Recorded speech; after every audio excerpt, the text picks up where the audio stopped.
Okay, good afternoon, everyone. Can you guys hear me okay? Give me a quick thumbs up if you can hear me. Fantastic. If you can't hear me, work it out at your end. It must be your computer or your earphones or something like that. I'm doing the best that I can with the technology at this end. So good afternoon, everyone. This is Luke, CEO and Master Facilitator at Coachology. I get excited during these webinars, so if my voice is too loud, just adjust your volume, yeah? Greetings from Bangkok, Thailand. We had 330 people register for today's webinar, so give yourselves a round of applause for everyone to be here today. I know that some of you need to leave early for the webinar today. Just make yourselves comfortable. If you need to go to the meeting, you've got to call, your boss is calling, or your wife or your husband, do that. I will be sending out instructions for you to be able to access the recording of this webinar later. Yeah. So we had our first webinar last week, which was great. We had about 100 people show up on the call. We've got 330 today. Let's see how many show up. And in the 90 minutes that we have together, my purpose is to really share with you some tools, some techniques, and some strategies on how to kind of navigate these uncertain times and how we can stay, positive, productive, and proactive during these uncertain times. And when I think about what's going on in the world right now, it's and my hearts go out to the people who are affected, both with family members who are sick, for people whose employment has been affected, which is considerable. Beyond all of that is we're going through a massive change at the moment, and like any change process, whether it's moving house or starting a new career or a new job, it's a change. And it's our ability to deal with that change that makes the difference, So in other words, our ability as individuals, as leaders, as parents, is to be able to adapt to change, because that is the only certainty in the universe, is change. And so our ability to be resilient and have the tools and the resources to navigate these uncertain times, this becomes an essential tool for us to go to that next level. And I don't mean just survive this, I mean to thrive beyond this change. I don't know what's going to happen at the end of April or May when things get back to normal. I don't think normal exists in the way that it used to. It'll be a totally new normal. And so what does that mean? It's our time to create. It's the time to get beyond our old selves and create a new self, whatever that might be for us. And one thing is for sure, if my thoughts and my emotions are coming from that place of anxiety, if it's coming from fear, if it's coming from that level of uncertainty, that it's not fair, that why does this happen to me, if we have those kinds of thoughts and emotions, that is going to keep us stuck in that kind of old reality. So what we want to do is, in a sense, it's kind of like reinvent ourselves. Even if you're fortunate enough to work in a career where you are getting regular employment, whether you are owning your own business and you need to navigate this time, what's at the other end? What is that bright future that you can create for yourself, kind of starting like now? And so I put together a few slides, a few thoughts on this together with my amazing, beautiful, talented, wonderfully gorgeous wife, Coach Christy. And so we kind of co-created this course here together today, just to add a little bit of value to our community and to really share some practical coaching skills that you can use for yourself and that you can use for others that you care about as well. Right? So what do I mean by that? Your families, your children, your co-workers, your colleagues, your subordinates, your bosses, your clients, whoever it is that you're communicating with remotely, I guess, unless you're at lockdown with your family, people are going through this uncertain time. So what I'm going to share today is some tools and techniques on how you can move from that fear and anxiety and uncertainty to be more positive, proactive, and productive. So I hope you enjoy today. We got some great suggestions and feedback from webinar number 1 last week, so I've done my best to incorporate those today. And I want to hear from you as well. So as we go through, we'll invite some of you to put in some answers into the chat section there in terms of tips or strategies that you have used to be more positive, proactive, and productive. So we'll have a space for that, and then we'll open up the chat, and then we'll discuss those a little bit together, because we're all here to learn from each other, right? This is, even though we've got people online now from Thailand, Malaysia, Singapore, Brunei, I think, Dubai. So we've got people from everywhere. So certainly as a collective Korea, as we share some of these best practices with each other, it's going to benefit all of us, myself included. So let's take a look here, guys. I'm going to share some slides with you now. Just very quickly, these are some of the companies that we've been working with around the region. So Coachology, formed by my wife and I a bit over 2 years ago now. And these coaching principles that I'm sharing today, I share with companies in 15 different countries around the region. And, you know, typically we're doing communication skills, we're doing leadership skills, and helping leaders to coach and grow and empower their teams. Well, those same principles we can use for ourselves and for the people that we care about, our families and things as well. So just know that what we're learning and discovering together today is truly world-class in terms of the awareness and the openness and the willingness of companies to use these tools and techniques. So if they're good enough for these multinational companies, they're certainly good enough for us. So a quick look at the agenda today, guys. Let me just blast through this very quickly. We want to get clear on a few definitions. We're going to look at how to stay positive and the link between emotions and results. Emotional control in a VUCA world. Don't worry about VUCA. It's one of those definitions that we're going to cover. Choosing to be proactive, because it is a choice. We're going to learn about stimulus and response and focusing on what we can control. Finally, we will wrap up with being productive, how to create a positive environment to get things done so that you can create your new future. Because guess what? If nothing changes, then we stay the same. And I don't know that we'll go back to a normal. In fact, in a certain way, I hope that we don't go back to the way things were. This is, you know, it's almost like when a computer or an electronic device crashes, what do?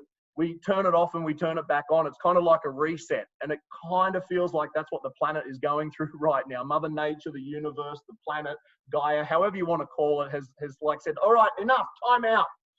Pause, reset, reboot. And then, you know, as we come out of quarantine, isolation, lockdown in the next 2 or 3 weeks, we'll be stepping into a new world. So it really is the time to create. Right? It's the time to create that new version of yourself. But we can't do that from fear, anxiety, and stress. So let's take a look at how we can do it. So starting with some of those definitions, VUCA, it's a bit of a buzzword that's been kicking around for about 2 years now.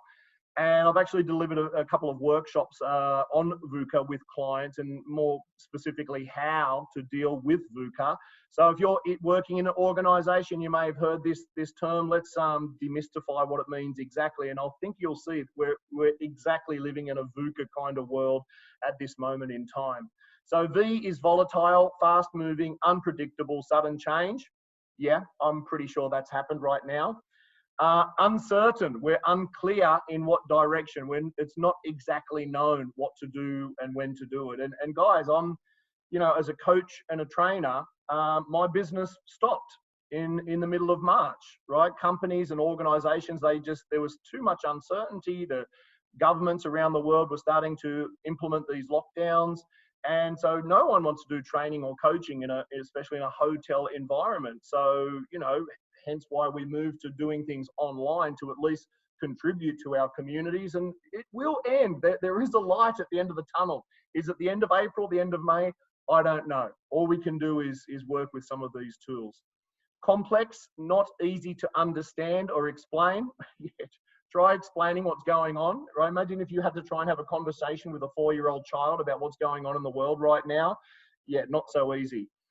And ambiguous, right? So it's open to multiple interpretations and meanings. All you need to do is look at Facebook. You've got all sorts of conspiracy theories of where and how it started, whether it was, they manufactured it or it was a 5G tower or something like that. I don't know what the truth is. I don't pretend to know what the truth is on how it started.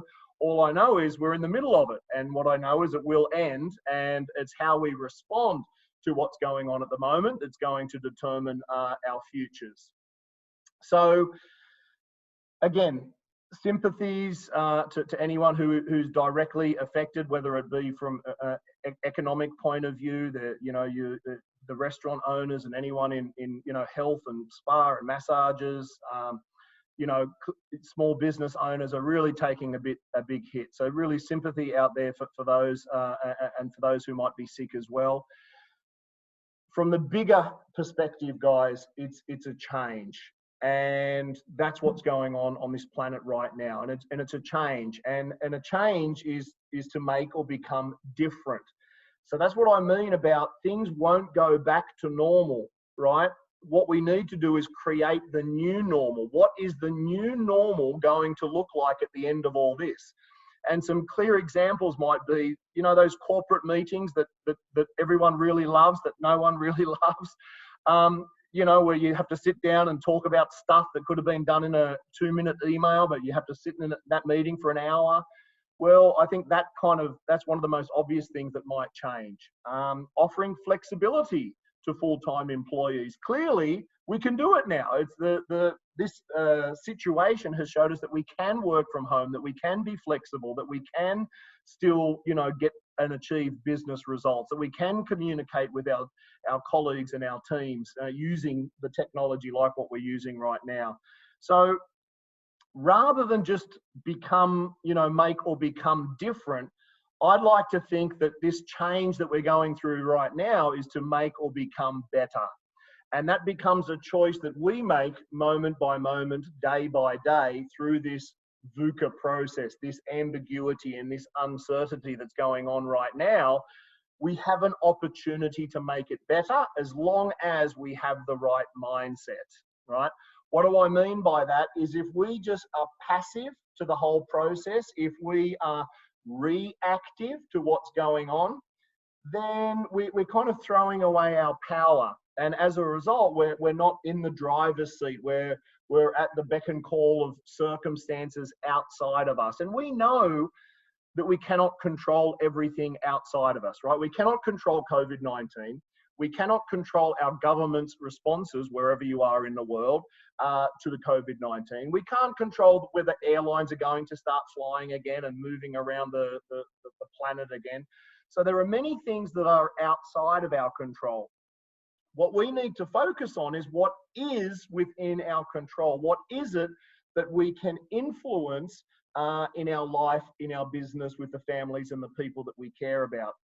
And I think this quote sums it up most beautifully at the moment. I read this a couple of times a day. It just reminds me of kind of that we do have a choice. And so this is Viktor Frankl. He wrote an amazing book called Man's Search for Meaning. And by the way, if anyone has any other really positive, inspiring, motivating books, just drop them into the comments there so everyone can see, into the chat. So Viktor Frankl, Man's Search for Meaning. He was a prisoner of war back in World War II, most horriblest of conditions.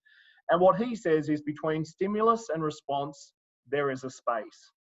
In that space lies our freedom and our power to choose our response. In our response lies our growth and our freedom. So stimulus is that event, that situation, that thing that's happening outside of us that we may not have control over, like the COVID, like the government's measures to deal with it. That's the stimulus, right? That's that event, that situation that's happening outside of us. A lot of people will simply react to those events and those situations, and they'll react by getting sad or angry or frustrated or freaked out or whatever, and that's kind of okay, that's normal. My invitation to you is to realize that there's actually a space. It's a beautiful, sacred, magical little space that exists right in here, that between stimulus and response, there is that space. So instead of just reacting with anger, sadness, anxiety, we can actually create that space, and then we can choose a conscious, positive response in order to create the future that we want. And it's in that space, that's where our true power lies and our freedom. So with Viktor Frankl, in the most horrible of horrible conditions, people, dying and prisoner of war and starvation and, all of those kinds of things, he was able to control his emotional state moment by moment by living in that space. And no matter what was happening to him from his external environment, he chose to respond differently. So much so that the guards at this prisoner of war camp, they would come and speak to him for counseling and because it was just horrible for everyone. So what I invite you to do is just really contemplate this for the next week, between this webinar and our next webinar, which will be next week, is what can you do to make that space wider, right? Let me give you another example. You get that email from your colleague or co-worker or a boss or, I don't know, an ex-wife or a husband, and you get really plugged into that email and you think, oh, let me show you. And you start writing this angry email, and then you hit send, and then you think, oh, maybe I shouldn't have sent that, right? So that's no space. Stimulus, reaction, boom, and then the stuff hits the fan. So what we want to do, and I'm sure some of you have done this, you've written that email, but don't hit send, right? Walk away, cool down, get a coffee, a tea, a juice, take a walk, do whatever you need to do. You can come back, delete, delete, delete, delete, delete, delete that email, especially if it's from your boss. Yes, boss, let me get onto that straight away. Or yes, boss, let's schedule a meeting so we can discuss in more detail, or whatever. That's another example of what you've probably experienced, where you do have that opportunity to not react, but to create that space. Think of a consciously empowering decision. Choose your response. And it kind of, especially in the world of leadership, we've all heard the word responsibility, right? Oh, we need more responsibility, blah, blah, blah. Well, our responsibility is simply our ability to respond. So when we were a junior in an organization, we just kind of did as we were told, and we couldn't handle much drama or challenges or tasks or things. And with more experience and more wisdom and the lessons and the learnings, your ability to respond became greater. So in other words, you had a greater or higher responsibility. And then you're able to handle more, and you're able to handle more, and then up you grow within the organization. Why? Because you have a better ability to respond. And this is what we're talking about here, the response to what is going on in our external environment, because we can't always control it. What we can always control is our response to it. So I really want us to be aware, because these next few tools that we're going to learn is happening inside of this space, right? So remember, we can't control everything outside of us. We have an opportunity to widen that space and decide how to respond instead. And these tools and techniques are going to help us with that. Now, let's take a look at some of these dictionary definitions. So this is, I found these on Google, so it must be true. The definition of a lockdown. Check this out. The confining of prisoners to their cells. Let me just move that thing here. Typically after an escape or to regain control during a riot. This is the dictionary definition of a lockdown. Clearly not very empowering. And it's interesting that the government or the media, I don't know, take your pick, would choose to use that certain language there. Right? Are they really trying to control us, to trying to regain control of our freedom of thought? I don't know. The second official definition for lockdown is a state of isolation or restricted access instituted as a security measure.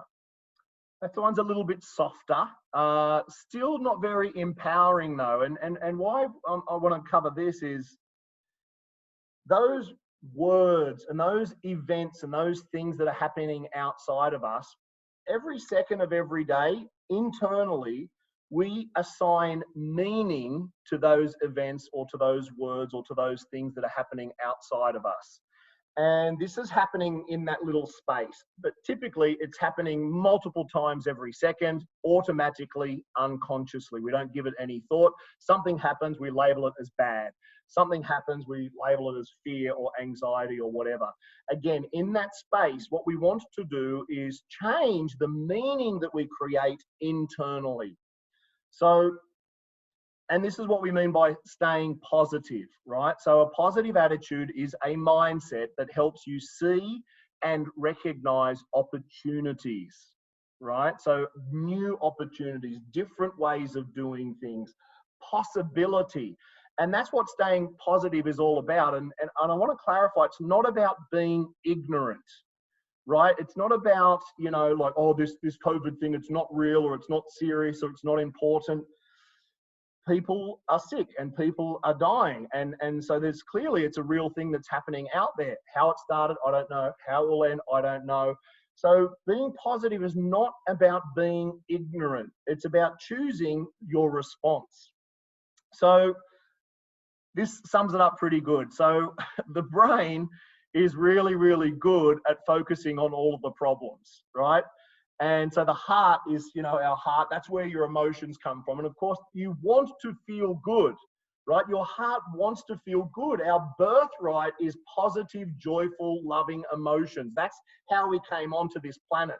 Negativity, anxiety, fear, we weren't born with that. That was learned behavior. That was learned programs that we got because of our environment. And if you want to feel fearful or anxiety, check your Facebook feed. There's so much fake news and disinformation and just drama and stuff.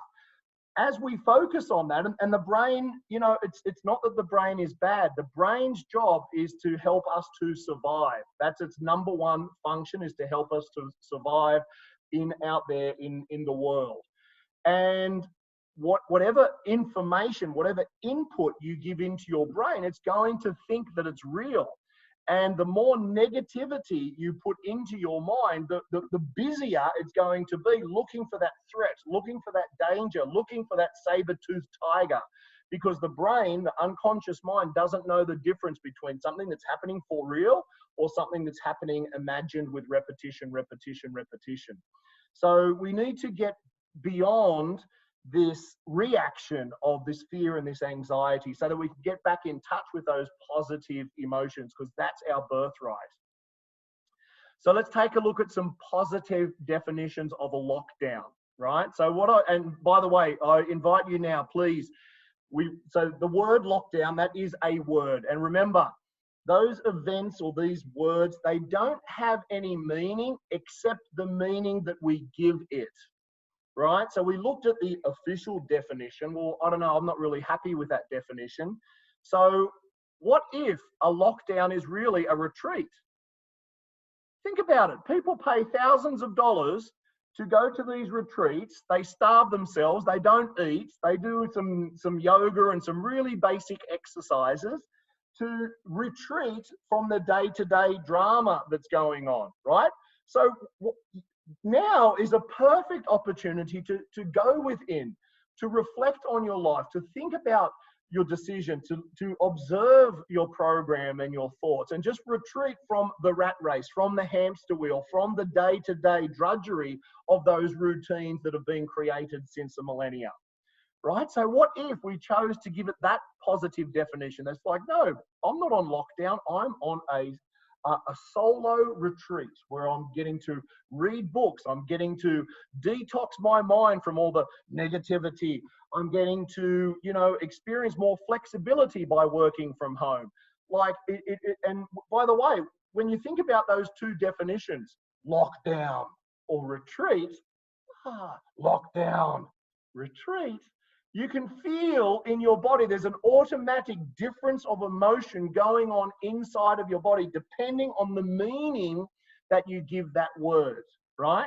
So here's a few more, and I hope some of you are dropping in some other comments there, please. What is another definition of lockdown, please? And if you'd be so kind to drop those into the chat. You getting any there, Christy? Okay, so can you share some with me, please, Christy? Working out every morning, reading books. Yep. Yep. So it's a time for reflection. It's a time to manage yourself, right? You don't have a boss, well, except your wife, looking over your shoulder all the time. You have to learn how to manage yourself. You have to learn how to be productive. You have to learn how to drag your ass out of bed in the morning to go to your space that you've set up for your office and be productive. You have to take ownership and responsibility for your own life. So this is a wonderful way to look at a lockdown. You get to work from home. You don't have to travel for an hour in Bangkok traffic or Malaysia traffic or wherever you are in the world. You've just gained 2 hours back of your life. 1 hour to work, 1 hour back. Like, hello, what else could you do in those extra 2 hours? And you have flexibility. If you're a morning person, you can get up at 5 or 6 o'clock. You can work, and then you can be done and finished by about 2 or 3 o'clock in the afternoon. Or maybe you like to sleep in. So you just saunter out of bed at like 10 o'clock, you get your coffee, you worky. And then if you work through till 6 or 7, you have that option, you have that choice most of the time. I know if you're collaborating with teams, you need to work on their time zones and their time frames. Having said that, guys, you have much more flexibility. You get to bond with your family. You get to reboot. You get to restart, right? Just like we said, the computer hangs, you do a reboot, you do a restart, you do a refresh, you recalibrate, right? So this is a perfect opportunity. You can be locked down like a prisoner in a cell thinking, oh, it's not fair, go away, COVID. Or you can give it a positive definition and look at other ways that you can improve yourself. Right. So what else? What are some definitions, guys? Have you got any other definitions that you'd like to share with us? Embrace the change. Love it. What else? Yeah, find new ways to be more productive from home. Yeah. What else? Yeah, give back to nature. So I'm doing more exercise now during lockdown than normal. So where I live here in the middle of Bangkok, there's a canal, we call it Klong here in Thailand. And Christy and I went for an hour walk around the block this morning, a nice extended walk around the block. And I'm hearing birds and I'm seeing birds and I'm breathing fresh air and I'm seeing dolphins in the canal. Okay, that's a joke. There are no dolphins in the canals of Bangkok, let me reassure you that. But I imagined that there were dolphins there. And, you know, and the flowers and the fragrance of the flowers, and it's been there the whole time. I just never seen it before until I got out into the nature. And this is in the middle of Bangkok, guys, in the middle of Sukhumvit, right? And it's right there, right outside of the door. And I wouldn't have experienced that unless I got off my ass and went for a walk around the block. What else, Christy? Gratitude. Time for hobbies. Oh my goodness, painting, drawing, learning an online course. What else? Yep. Oh, reset the bad habits. I like that. Oh, cooking. My goodness. We're like saving thousands and thousands a week at the moment because we're not going out to a restaurant with a bottle of wine and all of that. We're cooking at home. There's soup. It's fresh. There's salads. It's light. And it's amazing. I'm actually losing weight and eating more. I don't understand how that works, but it feels good in my body. That's for sure. Oh, reduce the carbon footprint by travel. Like there must be, out of the normal volume of traffic in Bangkok, I reckon there's about 10% traffic at the moment. It's actually heaven if you have to drive around. Yes, slow life, family time, meditation. Oh, I'm going to cover that in a bit more detail in a minute, guys. Meditation is where it's at. If you've never practiced meditation, during your lockdown, I invite you to practice it. And we'll cover that more in a moment. Online courses, webinars, just like this one. Awesome. Yep. Perfect, perfect, perfect. So you guys get it, right? You totally get the point. So, because remember, whatever you focus on is what you're going to feel inside of your body. So if you focus on lockdown on a prisoner in a cell, well, that's not going to create a positive emotion. So instead, create a more positive meaning using some of these terms and what your friends just shared in the chat just now.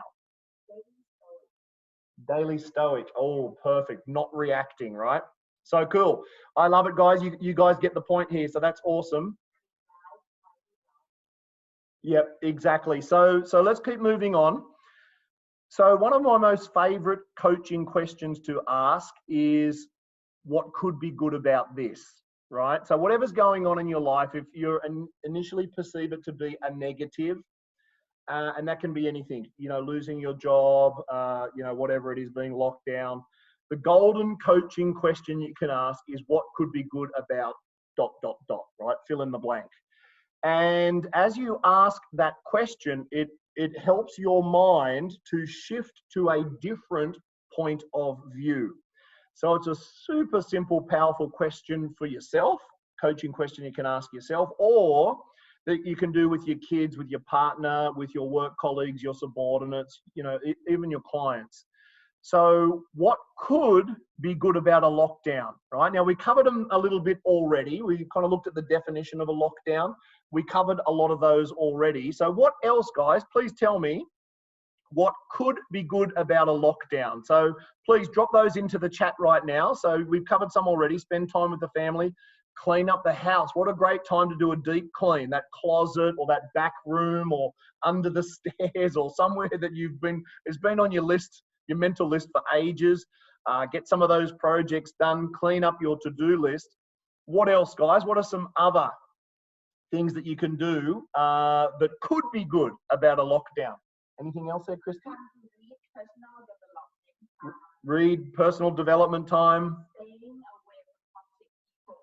Oh, thank you. Staying away from toxic people. Whoever wrote that, please give yourself a pat on the back. Yeah, staying away from toxic people. Guys, what comes in is what goes out. So if we let in negativity and toxicity, one way or another, it's going to affect our behavior. And with enough repetition, it's going to affect our subconscious programming. So what a beautiful way to just block out the toxicity from your life and recalibrate, reboot. It's absolutely spot on. What else? Self-care, no traffic jam. Yeah, appreciate every morning. If you have to work from home, first of all, you should be appreciative that you still have a job. And then number two, you get to do it from the flexibility of your home. Like, oh, wonderful. Thank you, Sucho. So remember, remind yourself whenever you get in a little bit of a funk, and it's possible, right? Where some of us are in lockdown for 2 or 3 weeks. This is a muscle that you need to flex, right? You don't do it once and then hope to be positive forever and ever. This question, this what could be good about a lockdown or this thing or that thing or whatever. No traffic, no rushing. Like, oh my goodness, we went to Emporium. It's a shopping center here at Bangkok. Normally it's just impossible to find a parking spot. We drove in there the other day and we just have a regular car, VIP parking right near the elevator. And I was like, oh, that's what's good about a lockdown. Straight to the elevator. We went up, we got in, we got out. Half the amount of people in the shopping space to get their supplies, lots of toilet paper. I don't know what all that's about. And then we were able to get what we needed and then we got out of there. So give me a few more, guys. What else? Oh yeah, include your kids, right? Like I'm sure those with kids, you must be spending a lot more time with them. You're supporting them to grow and just getting to know them better and more deeply. Beautiful. Connecting with them as a real human, right? You have that flexibility. You have that opportunity now. Whoa, work on the bucket list. Exactly. So guys, listen, if your business has been affected by this event, by this retreat, if that is the case, and I know some of you on the call, I know you personally, if, you know, business has kind of been paused at the moment, it's the time to plan for your future, right? Again, it's not about reacting and like pulling your hair out. It's just to be honest with yourself and think, okay, what content can I create? What course can I do? What can I do to prepare myself for a different career so that when we come out of the other side of this, I can find a more, you know, interesting or fulfilling career. Me time, bonding time. Yep, you can learn, you can study, you can read, you can join webinars. Hello? You reconnect with old buddies. Yeah, I've had like friends I haven't seen since primary school, 20 years, 30 years ago, send me messages. So absolutely, you can join webinars, you can explore new opportunities. Guess what? If you just want to rest and relax and sleep in, then that's okay. Recharge those batteries. Yeah, introspection, do something different, and actually you're breaking the routine, right? The routine is getting up in the morning, you know, having a shower, doing your morning routine, your favorite coffee, your favorite cereal or whatever, driving the same way to work, seeing those same people, those toxic people, those people that plug you in. That's the routine. This is breaking the routine of what we're doing now. So you now have an opportunity to create a new routine. Beautiful. Beautiful. Yep. So be good to the society, protect yourself and protect the community by following the instructions from our governments. Yeah. Save cosmetics and expenditure. Yeah, I didn't put any makeup on today. So, you know, it is a time to reflect. It's a time to decide. And then it's a time to plan and start to take those actions that you can take now during this quiet time, during this retreat. Yes, so what I'm going to do now, guys, I'm going to show you a little video. I'm quite confident the sound will work. If it doesn't, just pop a message into the chat. By the way, if the sound does work, also pop a message into a chat. So if you can't hear it, then it must be your device. If no one can hear it, then that's at my end. This little video is from a gentleman named Dr. Joe Dispenza. He is my mentor at the moment. Christy and I were recently in America learning the content from Dr. Joe as a Train the Trainer event. And this is the meditation practice that Christy and I are practicing at the moment, that we've done every day since the beginning of the year. And the word that comes to mind is profound in terms of the quality of my thoughts and emotional control. So let's hear from Dr. Joe about what he has to say about stress. Hi everybody, Dr. Joe Dispenza here. I want to talk to you about one of the most common things in the workplace that break down teams and organizations around the world. We've worked with several different companies, corporations, upper management, and human resources, and they're always talking about the impact of stress in their businesses. Stress is when your brain and body are knocked out of homeostasis. The stress response is what your body innately does to return itself back to order. All organisms in nature, every creature, can tolerate short-term stress. But when the stressors add up, and people keep reacting to threats and conditions in their external environment over and over again, they'll keep their brain and body out of balance, and as a result, a system is going to break down. That means individuals are going to break down, teams are going to break down, because no organism can live in emergency mode for an extended period of time. Living in emergency means living in stress, and living in stress is living in survival. What are the effects of that? It turns out that the main cause of absence in companies and organizations everywhere have to do with stress and anxiety-related problems that add to health problems. 75 to 90% of every person that walks into a healthcare facility in the Western world walks in because of emotional and psychological stress. That emotional and psychological stress ultimately leads to other conditions and health problems, which cause people to be more sick. As a result of that, people become less creative, they're less innovative, they're less productive, they produce less outcomes, they communicate less, and they're less engaged in the workplace. That has a direct effect on profits and growth in organizations. They also tend to be more sick. They tend to be more competitive in a way that does not add real value to the business. They tend to resist change more. They're more hostile. They're more resentful. They're more anxious and more depressed. They add to the toxic environment that they're reacting to, which then causes the environment to become more stressed, which causes people to become more reactionary, and the cycle continues. It's a big problem all over the world. It turns out that there's a way to teach people how to make significant changes in their brain and body, and it's actually a formula. Our company teaches this formula, and I want to share some of that information with you on the webinar. I hope to see you there.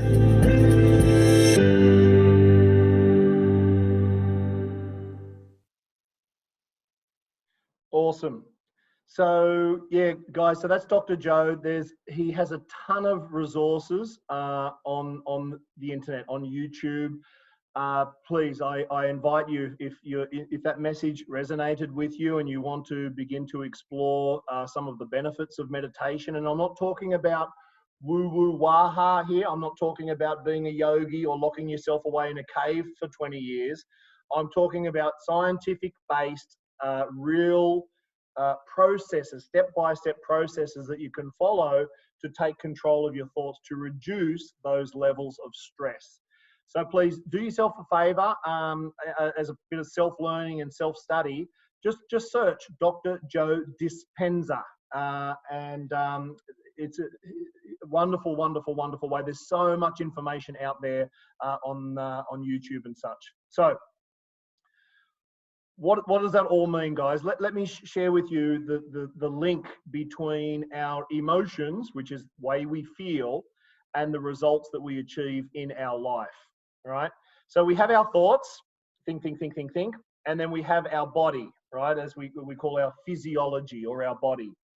Now, the way we think and our body, right, our thoughts and our physiology, there's a synergy between the two. So the way we think affects our body, and the way we use our body affects the way we think. And there's a synergy between the two, and they're always communicating to each other. The synergy of that communication, that connection between the thoughts and our body, create our emotions. And your emotions are simply how you feel in this moment in time. And obviously our emotional state changes from moment to moment, right? Based on the thoughts that we have and the way that we use our body. Now, let's just stick with this model here for a second. So let's take a look at the way we use our body, for example.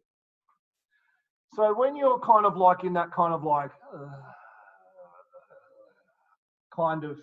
you use your body in that way. In other words, you have a very negative physiology.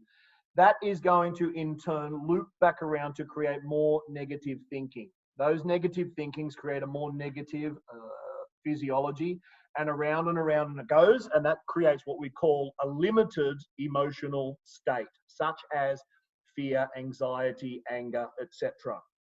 But when we have the physiology of excellence, when we do a little bit of exercise, when you go for a walk around the block or on your treadmill, or just, you know, in your living room, when you begin to move your body, that begins to create more positive thoughts, right? So as we use our body in a positive way, that creates positive thoughts, positive thinking. Your thoughts and your body, they're connected all the time. There's a synergy there, and then you feel a more positive emotion.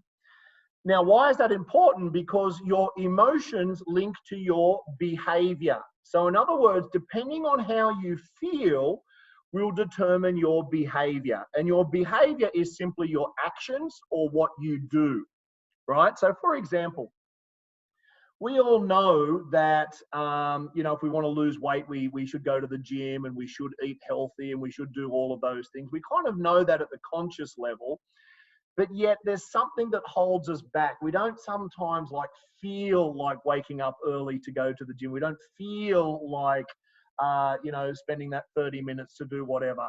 And so as a result, how we feel will determine the kind of behavior and actions that we take. Now, that is going to create the results in your life. So think about it.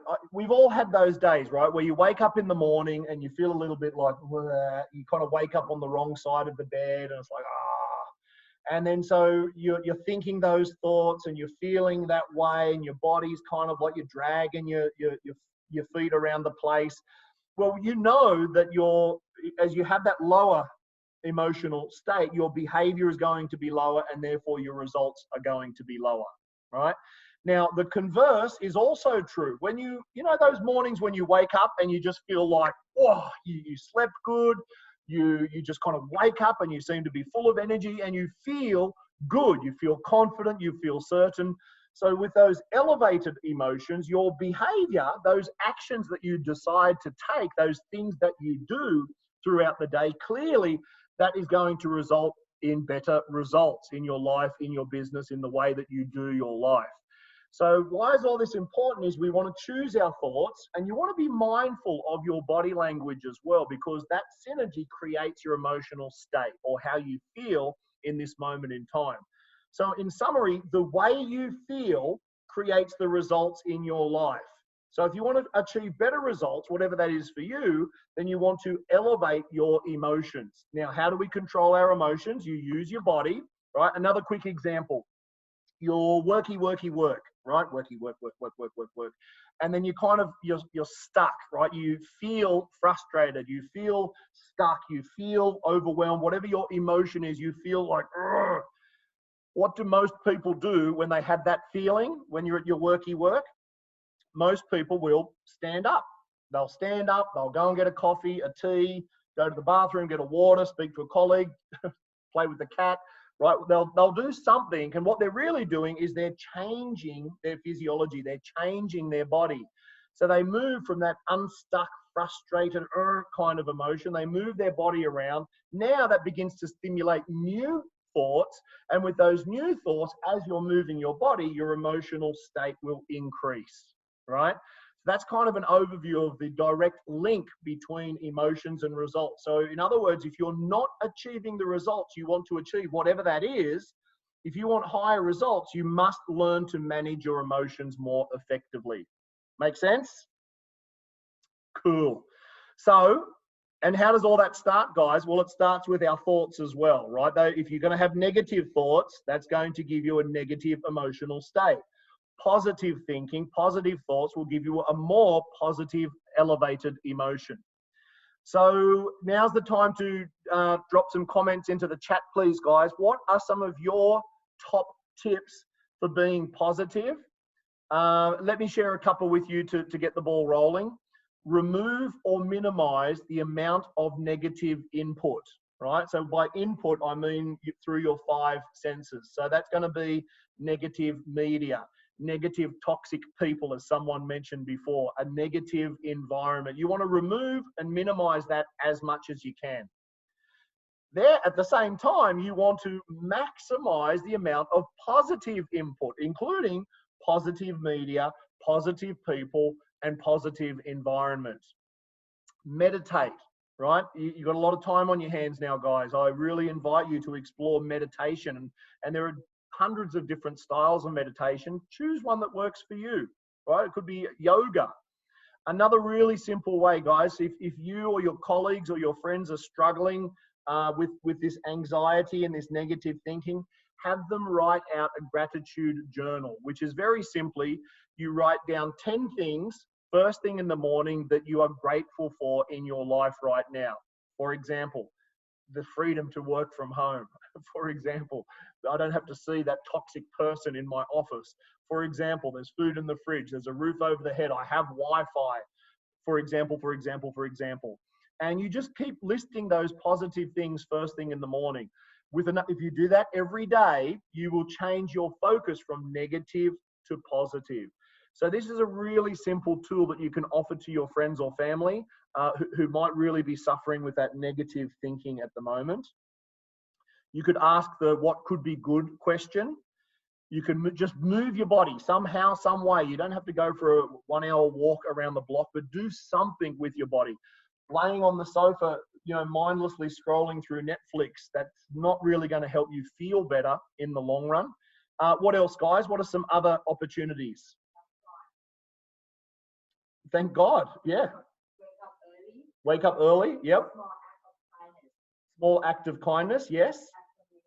Affirmations. Beautiful. Yeah. Help others exercise. Beautiful.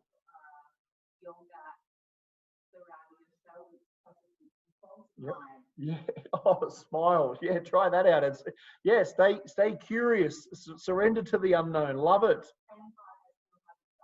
Yeah, yep. Yeah, don't read the news. Thank you. Yeah, express gratitude. Right. So if these resonate with you guys, please write some of these down, because it's all gold what everyone has been written there. And remember, you control your response. Right. So we have to get out of this reaction. We have to get into the response, to choose your positive response. Awesome. So let's keep moving. So change, remember, this whole thing that's going on out there at the moment, it's simply a change, right? That's the positive meaning that we can create. And change isn't bad. Change is an opportunity. So that's the real definition that I want you to take with you today, is that there's opportunities out there. And yeah, I know it's unknown. It's uncharted territory. It might be a little bit scary. It might be a little bit uncomfortable. That's only because it's unfamiliar, right? Yes, it's outside of the comfort zone, but now is the time to be courageous, to be bold, and to be brave, and to take that step out into the unknown, and use this time to don't just react and do this or that, but actually really sit down, think, plan, find yourself a coach, find yourself a mentor, find someone you trust and respect, and have a conversation with them, have a brainstorm with them, help to explore the possibilities if you find that you're getting really, really stuck. Yeah? So we've got a problem. What do you think we should do now? Let's complain about it until it magically disappears. Is that a good strategy, guys? Yes or no? No, I'm not sure that complaining is going to help it magically disappear. So don't be that person. Don't be that person that complains, that is the negative Nancy, right? That's coming from reaction, and it's not a judgment, guys. At the end of the day, you're creator of your own life. My invitation to you is choose to be positive. Choose to be the shining light in a sea of negativity. If you're surrounded by toxicity, remove yourself from it, or shine so brightly that those people feel uncomfortable in your presence, and they either leave or they change their behavior. Yeah. So how do we do that? Is we be proactive, right? So we're not, again, coming back to stimulus and response. If there's no space, it's a reaction, okay, or reactive. We don't want to do that anymore. We have that space. We want to be proactive. We want to positively choose our response to what's going on in the world. We have another little video here. Oh yeah, cool video. So this little video I'm about to show you is based on neuroscience. And it's the science of our neurons inside of our brain here. So the way we function throughout the world is whenever we learn a new skill, whatever that skill might be, we create a neural network inside of our mind. Now, if we're learning a skill for the first time, what that means is there is no neural network there yet. For example, there was a point in time when you did not know how to drive a car. So in other words, you did not have a neural network that was able to tell you how to move your hands with the clutch and the stick and all of that kind of stuff. It was brand new to you. So you did it the first time and it was kind of like, and your driver teacher was afraid and scared, and so were you.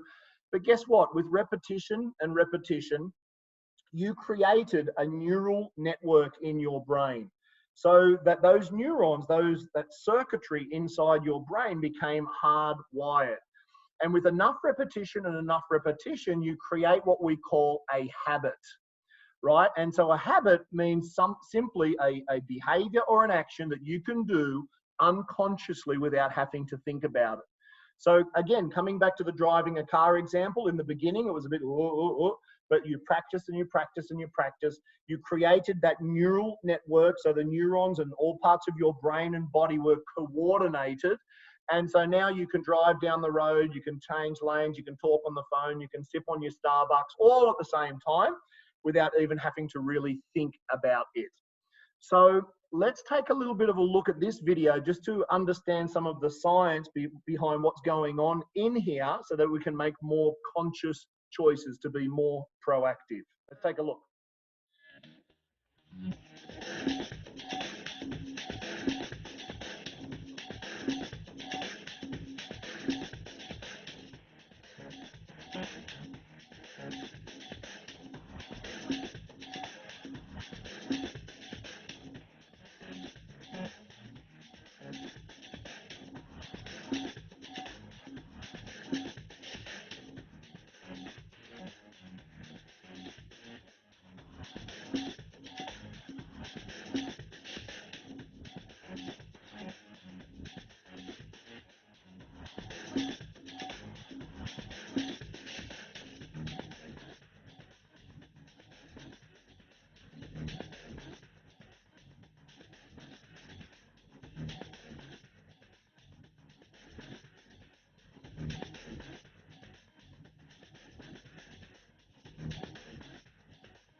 Beautiful.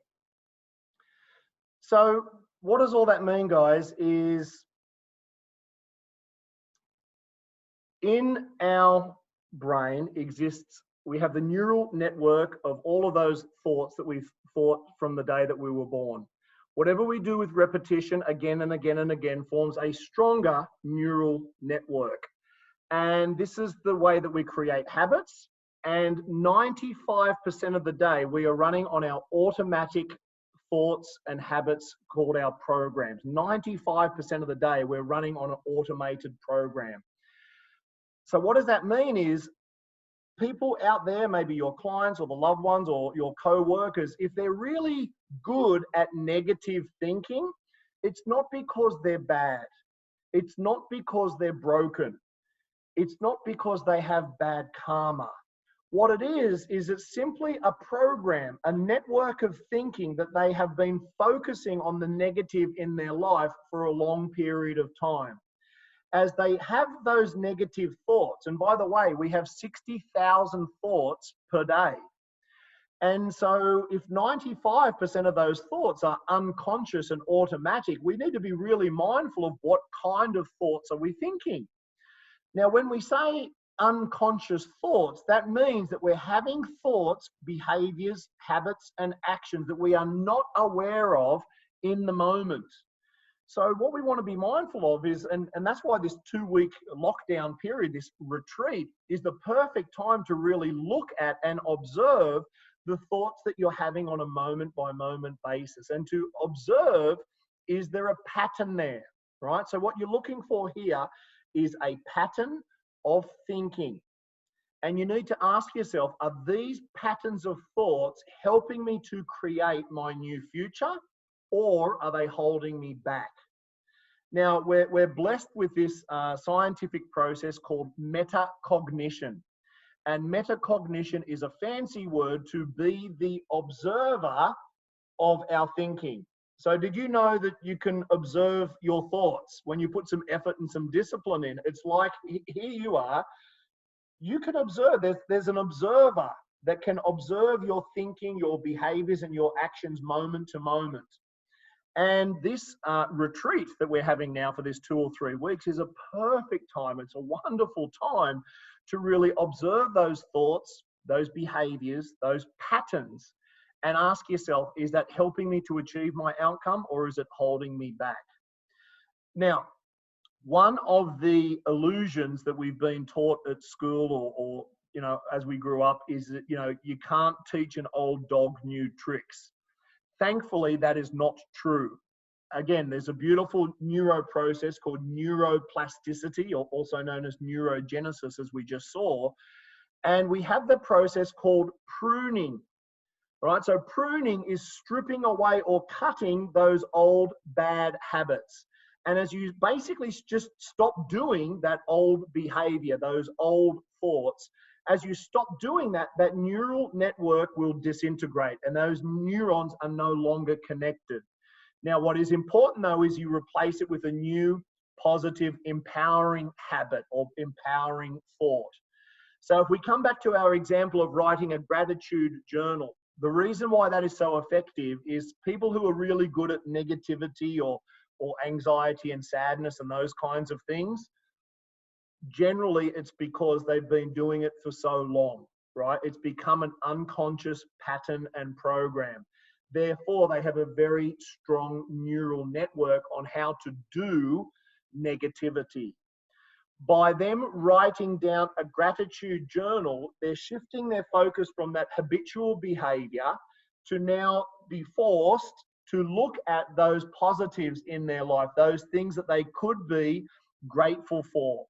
And when you do this with someone for the first time, they'll come up with a list of 5 things and they'll say, oh, I can't think of any more, right? So you'll gently encourage them and then they'll finally get their list of 10 and they'll be like, oh, what did you make me do that for? And then you'll say, I do it because I care about you.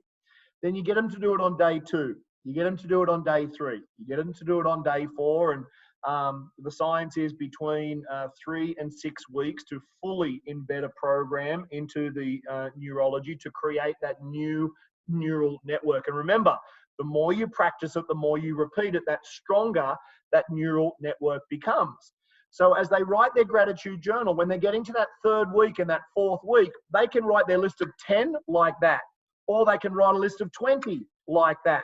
And so what you're doing is you're creating a new neural network to look for the positives in their life, to look for the opportunities, the possibilities, the things that could work, the things that could go right, the blessing, the silver lining, or whatever it is, rather than focusing on the negative.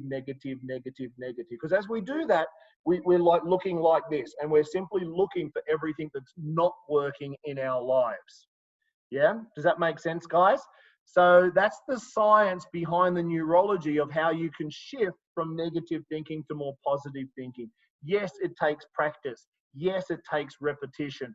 That's why you want to surround yourself with positive people, but you must be proactive. You can't just sit back and just wait for it to happen. Oh, just wait.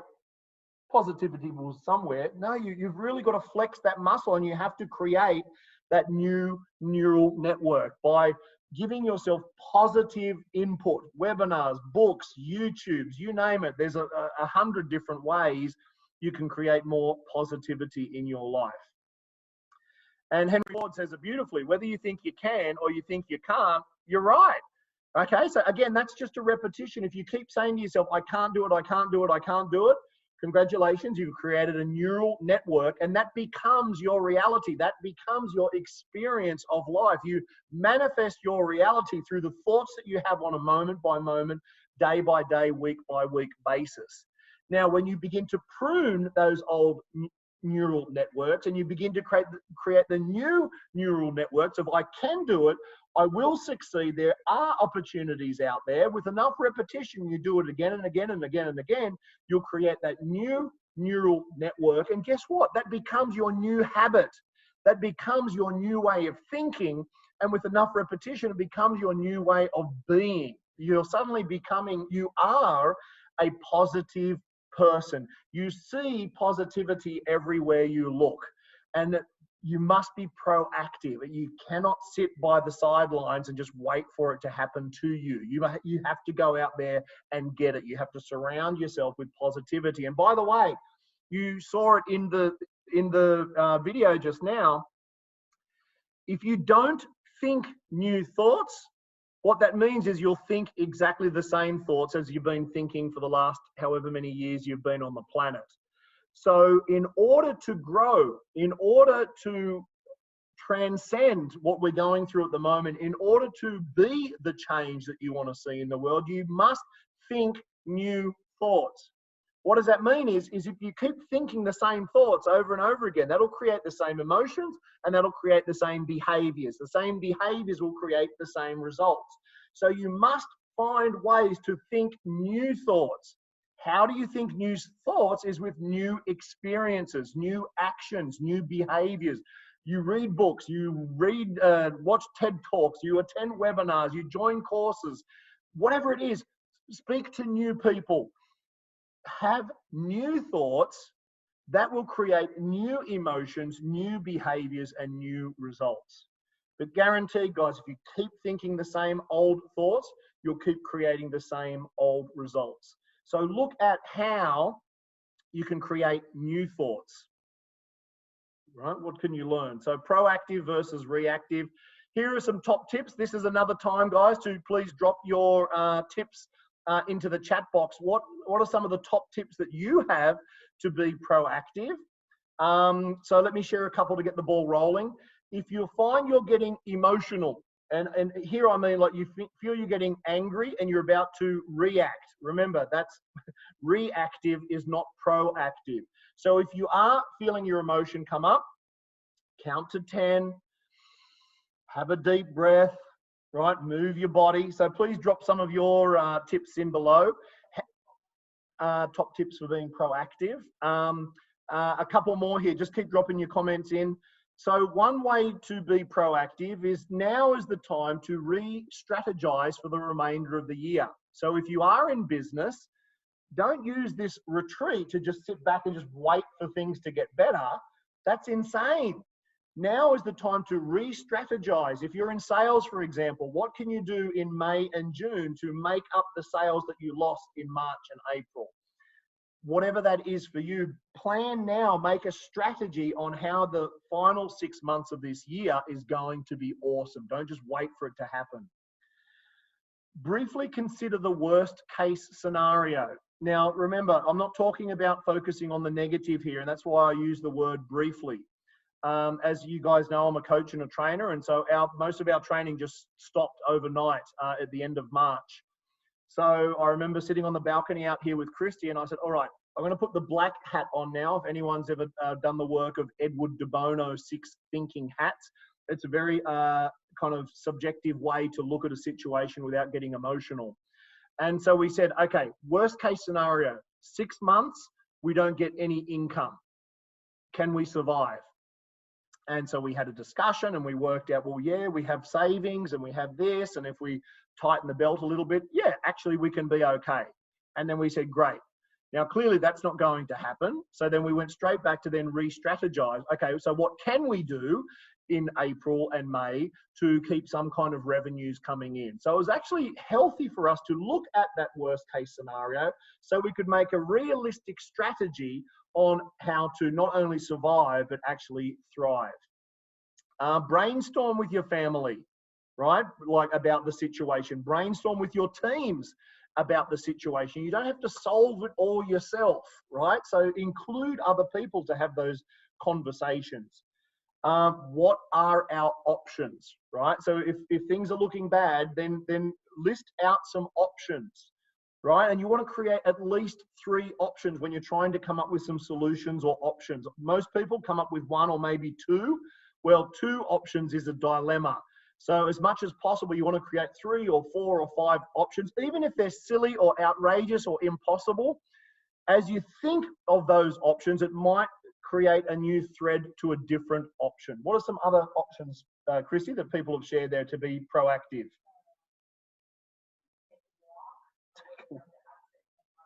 Beautiful. Take a walk. Yeah. What else? Rethink about myself. Yes. Yeah. Do the thing that you love. Yeah. Who knows? Turn your passion into your profit. Yeah. Break the state. So if you're in a funk, guys, change your body, put some music on, dance around the house like a 3-year-old kid, do whatever you need to do to change your state. That's being proactive. If you wake up in the morning in a grumpy mood and then you don't do anything and you just be grumpy all day, you haven't done anyone any favors, right? Not only do you feel shit, people around you feel like crap. Even the cat doesn't like you, or the dog will go and stay in the other room when you're in that kind of grumpy mood. So take charge, take ownership of your emotional state, right? Do something, anything. What else? Yep, contingency plan. Yeah. Yeah, now remember, a contingency plan, guys, is not being negative, it's being intelligent, right? Because guess what? If you don't address the worst case scenario consciously, if you don't externalize it, it's going to stay in here and it's going to consume up 50% of your day unconsciously.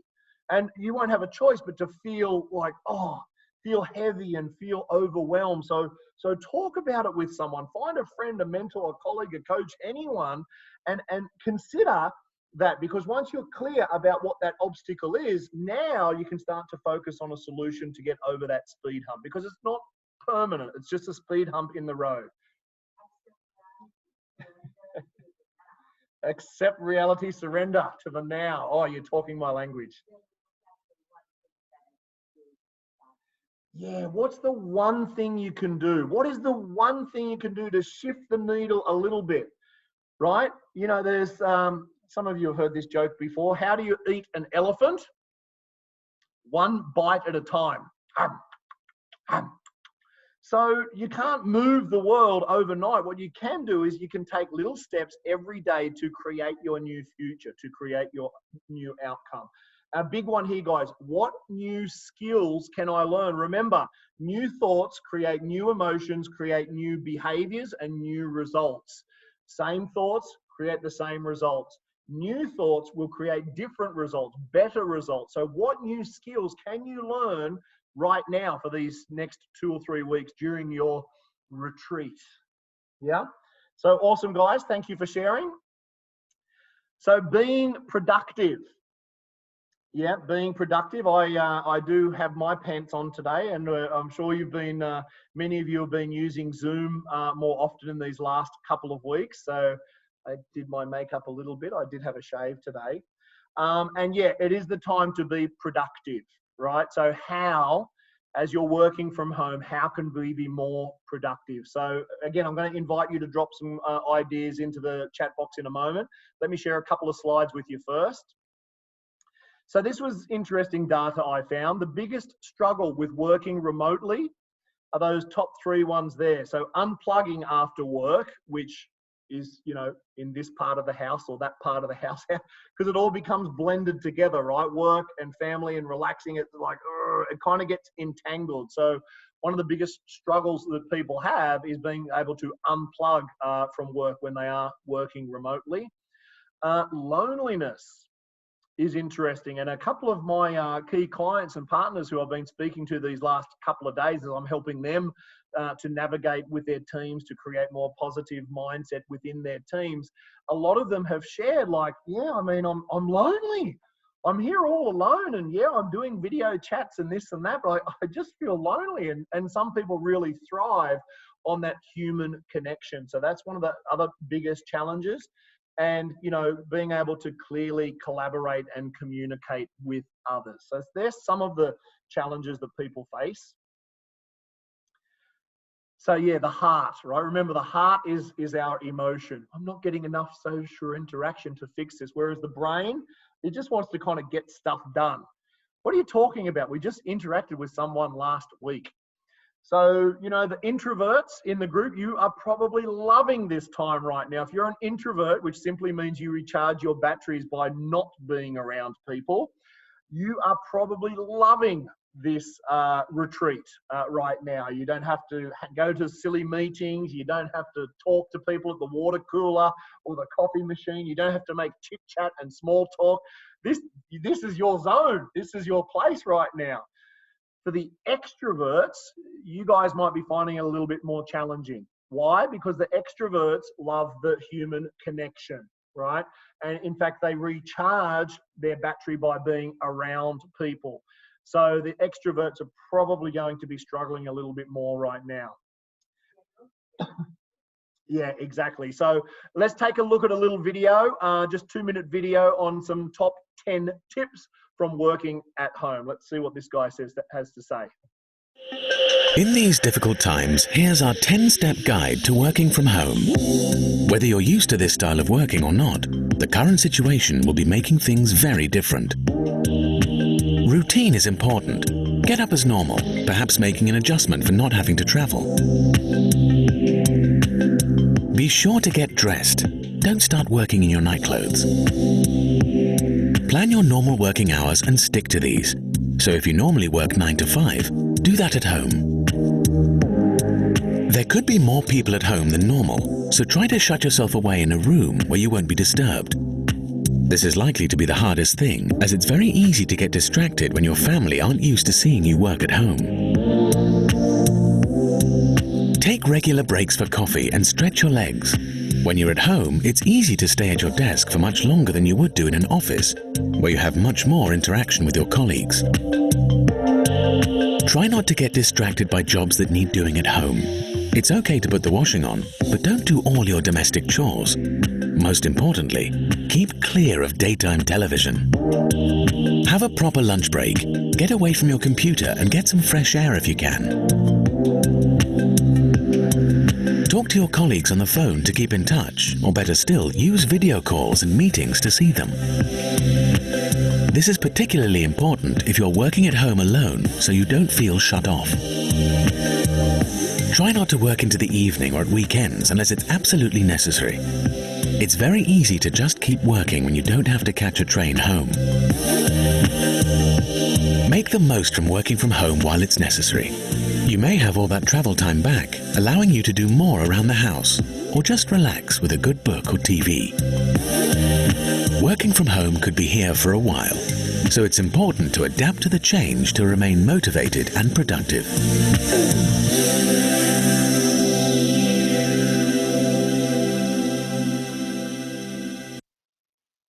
Awesome. Now, you know, guys, take out of that what you will. Of course, you don't have to drink coffee. It can be tea or water or whatever it is else you want to drink. Wine if it's after lunchtime. Yeah, so, you know, just use some of those as tips, right? Whatever works for you. Sometimes I'm totally motivated first thing in the morning, like at 5 o'clock in the morning. So I'll come down and do some work, and then I'll have the afternoon off, right? Or vice versa. Sometimes I just couldn't be asked to do anything in the morning.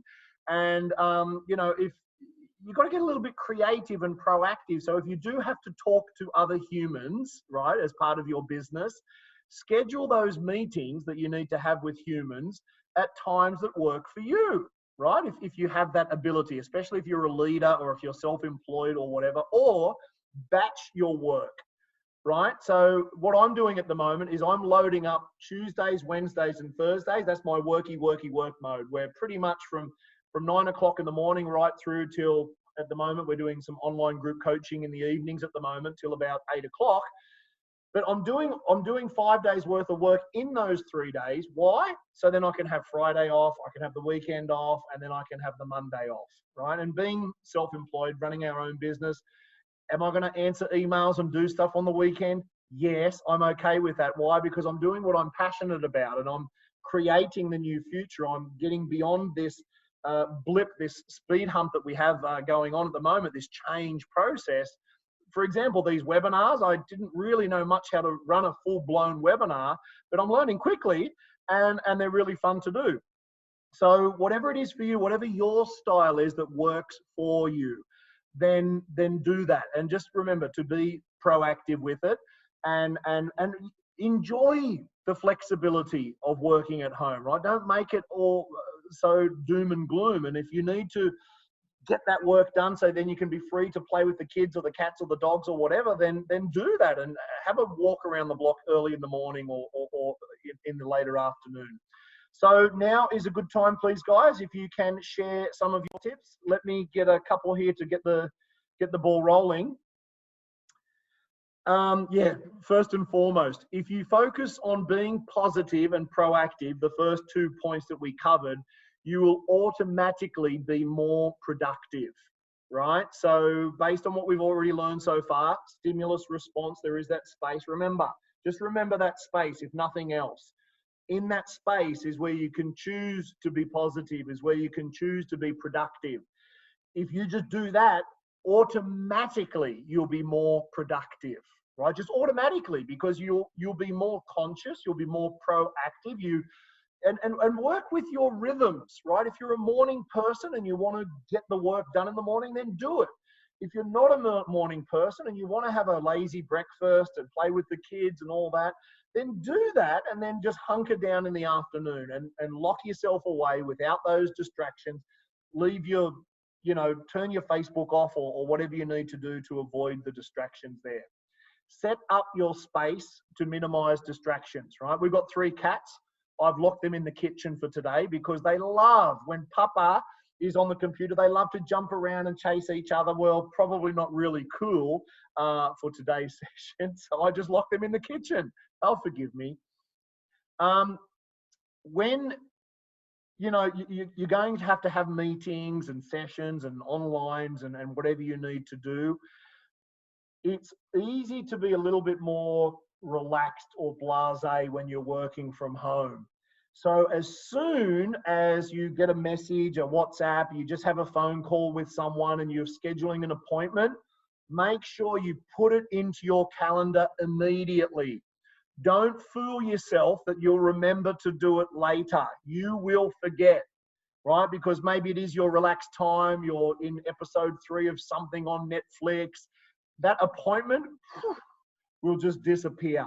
So be disciplined around scheduling those things into your calendar. Why? Because then you don't have to think about it again, right? So if you have to leave the room and get your computer to open up the computer to put that meeting in, schedule it in, put the Google Calendar on your phone and you can do it from wherever you are. And by the way, get out of the habit of saying, oh, I'm busy, I'm busy, I'm busy, I'm busy. That's a neural network that you have that you've probably been really good at saying for the last however many years, right? So instead, create a new neural network that says, I am productive. I am productive. I'm busy is heavy, it's draining, it feels overwhelming, and it's just kind of not fun. No one else likes to hear about how busy you are either. So instead, you simply say, I'm productive. Wow, look at all these things I've got to do today. I'm super productive. Wow. And then you begin to retrain your brain. You create a new neural network. And what's good about that, what do productive people do? They get more things done in less time, right? So as you train your brain to be productive, you will find new creative ways to get more productive. You can still delegate to your subordinates if you're online. You can have a quick meeting, you can send an email, you can send a message to them, and to delegate a task effectively, right? So you'll be surprised, that small shift from I'm busy to I'm productive, you'll get a lot more done in a lot less time. And that's perfect in your home environment, because then you've got more free time to do the projects, to do that cleaning, to spend time with the family. Top 3 to succeed, right? Really simple thing, guys. Yeah, you might have a big, long to-do list on whether it's home projects or work projects or whatever. Have a full, long list. That's cool.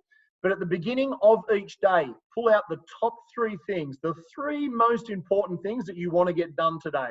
Whether it's work-related or home-related, you might have a list for home stuff. You might have a list for work stuff. Either way, have a list of 3 and a list of 3. Because yes, you're going to get busy and the boss is going to call, or the client needs to speak to you urgently, or the kids just made a mess with something. And yeah, you'll go and take care of that. Then you come back to your workspace. You look at your list. What were those top 3 things that were a must to get done today? Yeah. And so you can make your top 3 to succeed. You can either do it in the morning, or even better, you do it at the end of the day, right? For planning proactively, you're planning for tomorrow. So what are those top 3 things I need to do tomorrow? You write it down, then it's already done. Then the next day you just turn up, you look at your list of 3 and off you go. And can you change it? Yes. Is something more important maybe pop up? Yes, it's a guideline. And with practice, that top 3 might go to 4 or 5 or 6. The important thing is you get to cross them all off, and that feels good. And then therefore that helps you to feel more productive. What else have you got, guys? A few more tips there, Christy? What are your tips for being productive, guys, especially at home?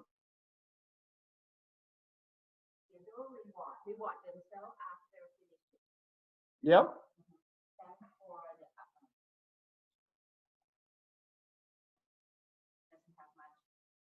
Yep. Awesome. I think I am super productive. Yep. And you have to get work done. And yep, we're almost perfectly on time there, guys. So that's awesome. Yeah, directly into the calendar. Discipline. Yeah, be disciplined. Yep, correct. Set up your workspace. Yep. So as you can see, there's plenty of ways there, guys. And just in closing, you know, guys, we have trainings coming up in July. Hopefully things will be back to normal by then. If you want to be a coach, this is the program for you for 3 to 6 of July, the ICF coaching program. NLP for communication, EQ, leadership, conflict resolution, also in July here in Bangkok. And we do provide a Thrive online webinar series for organizations. So if you are part of a larger organization who kind of wants a little bit of motivation, inspiration, and some real tools and techniques, what we can do, we've created a 4-week program for your organizations. Okay, so you can contact me directly if you have any questions about that. Most importantly though, guys, be the change that you want to see in the world, right? The planet is on pause right now. We're doing a reboot. So now is your opportunity to recreate yourself, to create a new version of you. And I hope that some of these tools have helped today. I do invite you to do some self-study between now and next week's webinar. We'll be back onto Wednesdays next week, Wednesday, 1 o'clock. I'll send you an email. The topic for next week is acceptance. Growing through acceptance, appreciation, and abundance. That's our topic for next week. I'll send you an email, of course. That's going to be on Wednesday. But yeah, guys, the change starts here, right? Remember, you can't control everything outside of you. Our government's responses, how long we're going to be on lockdown. It's a little bit outside of our control. We kind of got to follow the rules, whether we agree with them or not, for everyone's safety, including our own. But what can you do? How can you be more positive? How can you be more proactive? And how can you be more productive to use this retreat to create that new and more awesome version of yourself? So thank you everyone for coming online today. Thanks for joining the webinar. We'll have another one on Wednesday next week. If you got value from this, please share the invite with your friends. I'll email that to you a little bit later. I have recorded this session. I hope I recorded this session. Oh shit. Yeah, I did record this session. Sorry about that. Yeah, I am going to share the link. Okay, there'll be instructions in the follow-up email that I'll send you a little bit later. Of course, I need to upload it to YouTube and do all this other fluffy stuff. So, yeah, share it with your friends. You know, subscribe to our YouTube channel, like us on Facebook. I'm going to keep doing these until I'm tired. So until then, certainly for the next 4 to 6 weeks, I'm going to keep doing these. 1, because they're fun to have. 2, because I really appreciate our community that we're creating. And it's just fun. And I really appreciated the engagement we had today. So thank you for those people last week who gave me feedback. You know who you are, on how we could make these even more fun and more awesome. I look forward to seeing you next week. I'll send you the link a little bit later. Thank you, everyone. Be the change. You be the change that you want to see in the world. It starts with you. Be that shining light, that glimmer of hope and positivity, so that you attract positivity around you. Love you all. Thank you. Bye for now. You can make some noise now if you like, guys. Make some noise. Thank you. Thank you, guys. Thank you. Bye. Take care. Thank you. Thank you, Lou. Next week. See you. See you everyone next week. See you. See you soon. Thank Bye. you. Bye-bye. Thank you. Bye bye, everyone. Baby,